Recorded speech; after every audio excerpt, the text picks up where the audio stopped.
Hello good morning students. आइए आज हम कविता चांद से थोड़ी सी गप्पे का अध्ययन करते हैं। इसके कवि हैं शमशेर बहादुर सिंह। इस कविता में एक 10-11 साल की छोटी सी बच्ची अपनी कल्पना को प्रकट करते हुए पूर्णिमा के गोल मटोल चांद के बारे में तरह तरह की सुंदर और मनमोहक बातें करती है। वह चांद से कहती है कि गोल है खूब मगर आप तिरछे नज़र आते हैं ज़रा, आप पहने हुए हैं कुल आकाश तारों जड़ा, सिर्फ मुंह खोले हुए हैं अपना गोरा चिट्टा गोल मटोल। इन पंक्तियों में लड़की चांद को संबोधित करते हुए कहती है कि आप बिल्कुल गोल मटोल हैं, मगर ज़रा से अर्थात थोड़े से तिरछे दिखाई देते हैं। आपने टिमटिमाते हुए तारों से जड़ा हुआ कुल अर्थात सारा आकाश ही वस्त्र के रूप में पहन रखा है, अर्थात आपका सारा शरीर तो आकाश रूपी वस्त्रों में पूरी तरह से छिपा हुआ है।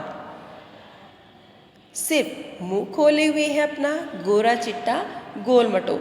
यह गोल मटोल गोरा चिट्टा तो आपका खुला हुआ मुंह है।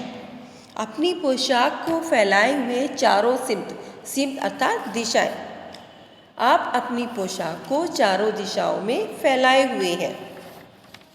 आप कुछ तिरछे नज़र आते हैं, जाने कैसे खूब है गो की वाह जीवा, हमको बुद्धू ही निरा समझा है, हम समझते ही नहीं जैसे कि आपको बीमारी है।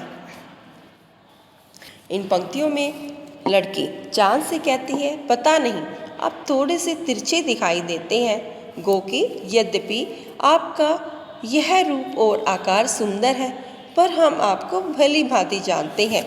क्या आपने हमको बुद्धू यानी कि मूर्ख नीरा बिल्कुल, क्या आपने हमको बिल्कुल मूर्ख समझ रखा है?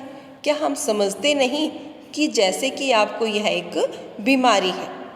आप घटते हैं तो घटते ही चले जाते हैं और बढ़ते हैं तो बस यानी कि बढ़ते ही चले जाते हैं, दम नहीं लेते हैं जब तक कि बिल्कुल गोल ना हो जाए। बिल्कुल गोल यह मरज़ आपका अच्छा ही नहीं होने में आता। इन पंक्तियों में लड़की चांद से बातें करते हुए कहती है कि आप बीमारी के कारण जब घटते हैं तो घटते ही चले जाते हैं। आपका आकार छोटे होते होते और भी छोटा हो जाता है और फिर आकाश से आप गायब ही हो जाते हो। लेकिन जब आप बढ़ने लगते हो तो आप बढ़ते ही चले जाते हो। आपका आकार घटने का नाम ही नहीं लेता जब तक कि आप पूरे गोल मटोल न हो जाए।